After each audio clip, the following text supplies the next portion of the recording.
Welcome to the SharkPreneur podcast with Kevin Harington and Seth Green.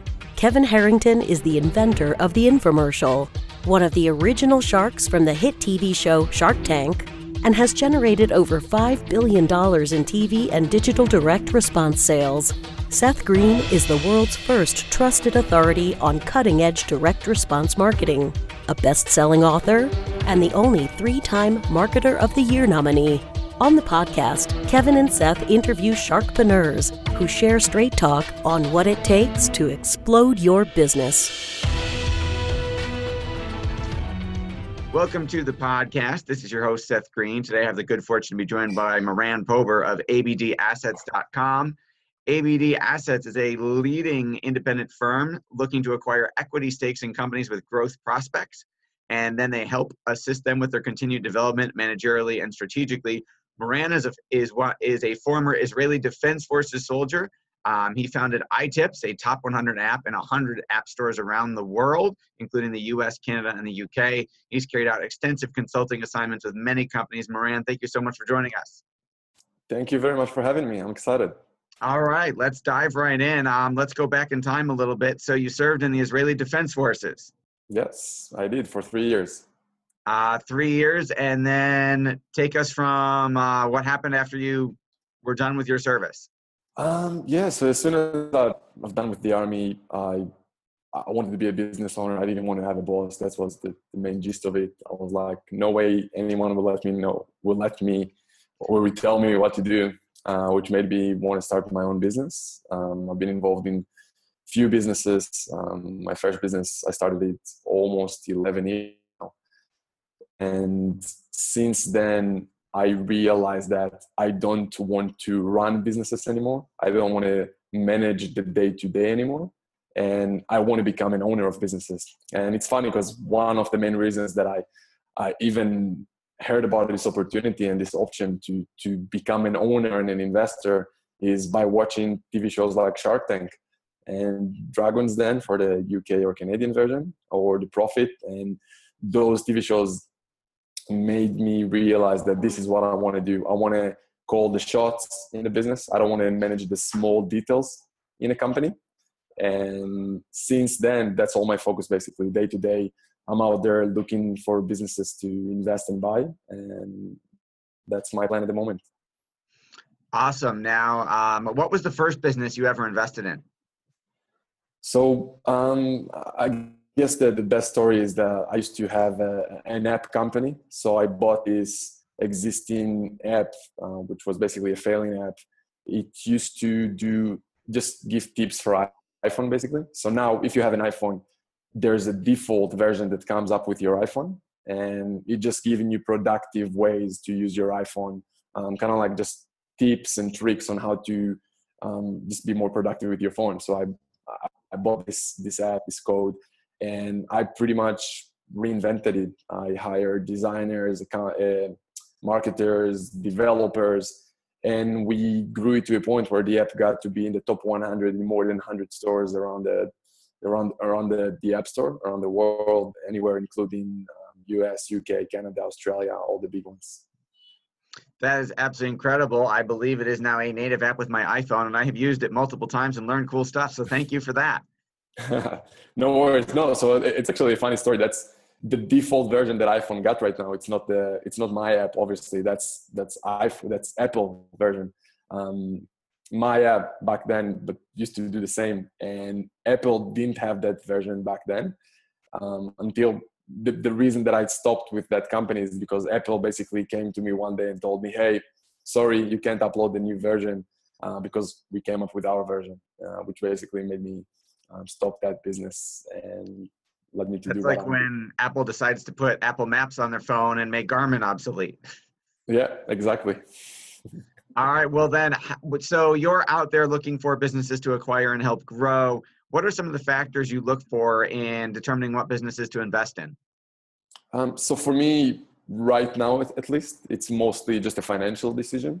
So it's making sure. So I like to look for businesses who are already existing for at least 5 years. So those businesses are usually stable.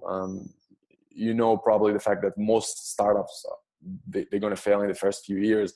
So what I try to do is just skip those years go to existing businesses that existing for at least 5. I talk to businesses sometimes that existing for 15, 20 years. And I know that those businesses are much more stable. Maybe they won't give me the same return as a startup, but I know that I could come in, invest in something that is very, very stable over the last few years. And for me, the main thing is just the motivation of the owner. That's why I like to go to businesses that usually owned by baby boomers. There's tons of them at the moment. People are looking to retire, and they're looking for, you could say, the safe pair of hands to take over their business. Many times they don't have a family or kids to hand over the business to, or they have kids who just don't want to run that boring business. And me personally, I mean, those are perfect businesses for me. Many times they already have existing management teams in place, or people who just work in the business for many, many years who know about the day-to-day management involvement, all that stuff. So for me, that's the main thing. Just financially, I want the deal to make sense, bring in good returns. I like business with lots of assets. So things like accounts receivables, again, really depends on the business, right? But I like business with assets that we could use and just use to our benefit to grow the business. Are there any types of minimums you're looking for? You mentioned at least 5 years in business. Any types of minimums you're looking for in terms of revenue, in terms of employee count, in terms of stuff like that? Yeah, 100%. So I look for businesses doing at least $1 million a year in sales. The bare minimum would be business doing $500,000 in sales. And the reason for that is just because below that, many times the business is highly, highly dependent on the owner, which I personally just don't like, because I mean, if I'm going to buy the business and the owner want to retire or quit, what I'm going to do then? Many times, all the clients deal with him personally, with the owner. So I like to go into businesses who already got existing management team in place, already got some systems, and basically a business that will grow no matter who the owner is or who's the day-to-day manager. That's my main thing. Are there any particular industries that you've had bigger success in than others? Mm-hmm. So I like the marketing industry a lot. I like businesses that are sales and marketing driven mostly.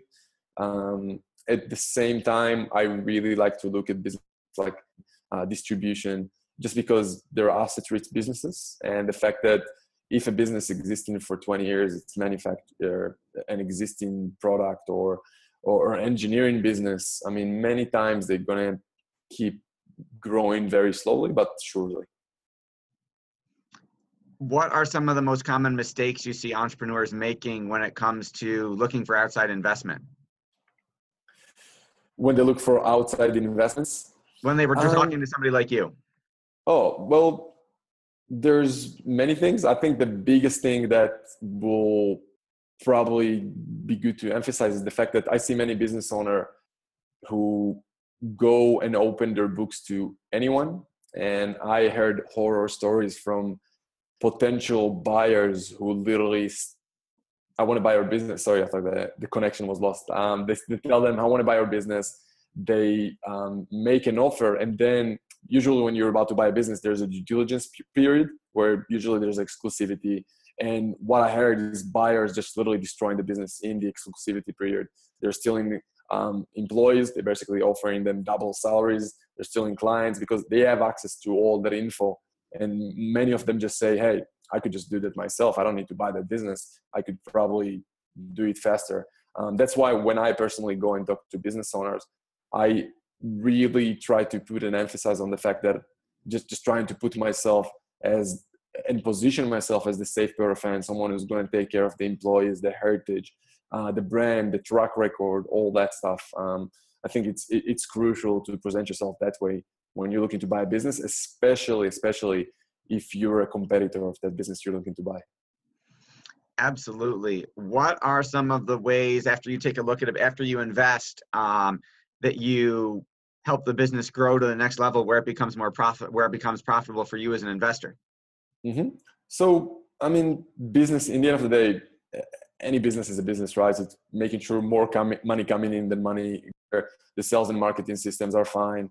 Making sure you're collecting receivables, that payables terms are are good for you. I really emphasize the fact that you gotta have systems. So I like to make sure everyone, I like to put things on order where, let's say I have an employee who's doing something. I don't want him to be the only employee who know what he's doing, right? I like to have procedures for everything. So just those basic things, obviously a good accounting and all that stuff, HR, just basic business things in the end of the day. But I think the biggest thing is just making sure people execute those things. Business is just business. The biggest problem I see, it's many times just more of a mindset issues I think you need to deal with, and just making sure employees are motivated, making sure things are getting done. I think that's the biggest thing. Just make sure things that they know they need to do, just make sure they do them. Easier said than done, but that's why you're writing the checks. At any given time, how many different businesses are you invested in? So I want to say that my goal for the next few years is to buy 100 businesses or be involved in 100 transactions. I don't know why I picked that number. Maybe just because it sounds nice cool. Round number. Yeah. But I think it really depends on the opportunity, because in the end of the day, it's not just about my capital, because many times I just use bank money and investors' money. So it's not just about the access to capital I have. It's more about the cost of capital and just making sure we're looking for good deals. Because if I'll find a good deal, I don't want to put a limit on the number of investments I have, especially because I'm not involved in the day-to-day as much. I think it all depends on the type of investment that I'll find, the deal flow that I have coming in, and all that stuff. How are you finding businesses to invest in now? Yeah, so great question. In the end of the day, it's like running a business and doing a marketing campaign. Same goes here. I mean, I'm basically a business, but I'm coming from a different positioning. I'm just doing marketing campaigns in the end of the day, and it comes down to anything from online, social media, things like LinkedIn, anywhere from direct emails or letters. I mean, that works still, or just brokers. There's tons of brokers out there who list businesses for sale. I like deals who are not listed for sale more, just because businesses that are listed with brokers, they're usually looking for premium for their businesses, and I personally don't want to pay premium. So I rather find deals from referrals, from direct contact, and things like that. You talked about having investment capital and investors participate in your deals. How are you finding investors? Yeah. So how do I find investors? In the end of the day, it's about building your network, building your connections, having some kind of track record. I mean, I don't remember who told it, but there's more money out there looking for deals than deals looking for money. I mean, if you have the right deal, you could, and if you really want to do that deal, you'll find people who want to join you. People out there who have money are looking for great opportunities. And I think in the private market, I mean, investors could get returns that they could get nowhere else, not in real estate, not in the public market. I mean, if you have a good deal, you could find the investors. Obviously, you build relationships over time, and it's a matter of trust and getting to know the person and all that. But I think it comes down more to actually finding the right deal. What is the biggest transaction you've ever been involved in? So I just say that it's 7-figure one. So in the 7-figure, I didn't do 8 yet. Working on it. Yep. With where are you physically located? Where is ABD? So I'm personally Israeli. I'm born and raised in Israel. But to be honest, I didn't have a home for more than 5 months over the last 7 years. So I'm all over the place. Mostly we're looking for deals in the UK, US, Canada, and Australia. Those are our 4 main markets. But I could tell you, I looked at deals in Poland and in Mexico. I'm not saying that I'm going to take every deal, but the way I structure my company, it's not like I'm a private equity fund. I don't have an existing fund. I'm not like a VC, a venture capital. I have an existing fund to play with. I'm basically more of like an individual investor who got connection, who got network of other investors, and just working per deal by deal basis. That's our plan. Unlike VC or private equity, you have very specific criteria for things they're looking for. Right, you're not restricted. No, exactly. So, and maybe I will be in the future. I don't know. Who knows, right? But right now, I just found it also because I feel like VCs and private equities. I have friends in that world, and at least based on what I see, I'm not really excited about having investors that I need to. It's basically like having a boss again. You don't want to report to anybody, right? Yeah. What do you like best about what you do? That's a great question. I think in the end of the day, so I'll tell you that in the last business that I actually ran the day-to-day and was kind of like a day-to-day CEO, I had it every moment. Even when I made good money, I literally remember waking up and feeling dreaded about the day. And now I'm really, really excited about my day-to-day. I enjoy the fact that I get to meet really, really interesting people, I think, and talk to really interesting people. Even this is great. Unlike being in front of like a marketing campaign or looking too much at numbers and stuff like that. I still do. But I think what I like about what I do right now, that I'm more in the people business. And I think also the fact that what I'm doing right now is perfect for ADD people, because I can be involved in so many things at the same time. And there's a good excuse for that. I mean, it's still being productive, but in a good way. I have my focus. Don't get me wrong. I think focus is really important, but my focus is about doing deals.